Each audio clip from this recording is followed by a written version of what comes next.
when I was 6 months old. We're in some little town, small hotel, and I fell down a full flight of stairs to the bottom.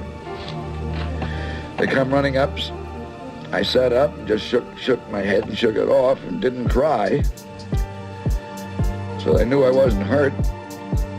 And Houdini says that was sure a buster, meaning a fall, because that's the only time it was used.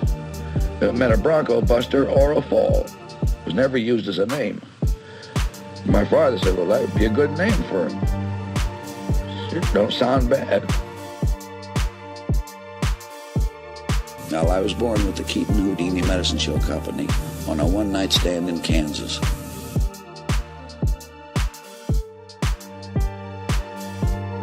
This is a shock to anybody that's in the motion picture business today.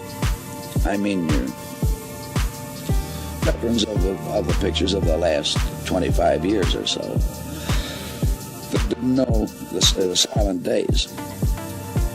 A feature-length picture, neither Chaplin, Harold Lloyd, or myself ever had a script.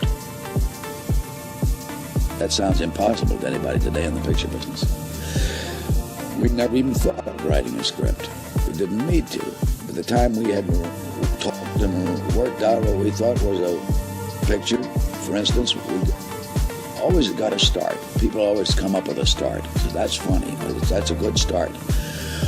We want to know the finish right then and there. See, there's nothing else to work on but the finish. And if we can't round it out, just something we like, we throw that one away and start on a new one. What good would a script been to me? You just throw gags out right and left when we're shooting because they don't stand up and they don't work well.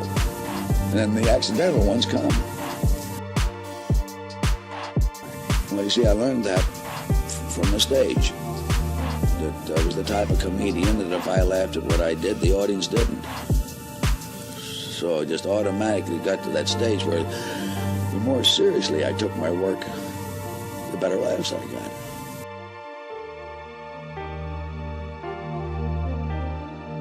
Well, my old man was an eccentric comic, and as soon as I could take care of myself at all on my feet, he had slap shoes on me and big baggy pants, and then just start doing gags with me, and especially kicking me clean across the stage or take me by the back of the neck and throw me.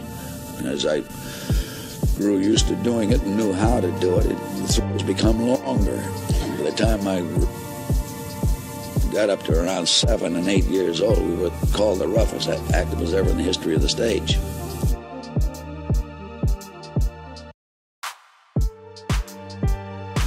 Well, as a rule, about 50% you have in your mind before you start the picture, and the rest you develop as you're making it. That's right, we eliminated subtitles just as fast as we could if we could possibly tell it in action. Well, when we found a finish, how to round that out, we never worked on the middle. We always figured the middle would take care of itself. Well, I had a similar hat on the stage before I went into pictures.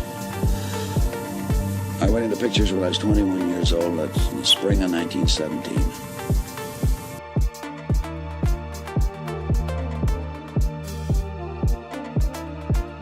I went into pictures with Roscoe Arbuckle. I mean, his pictures are the first ones I appeared in.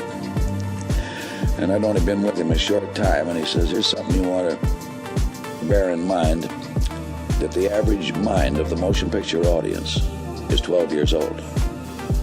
It's a 12-year-old mind. Sure entertaining.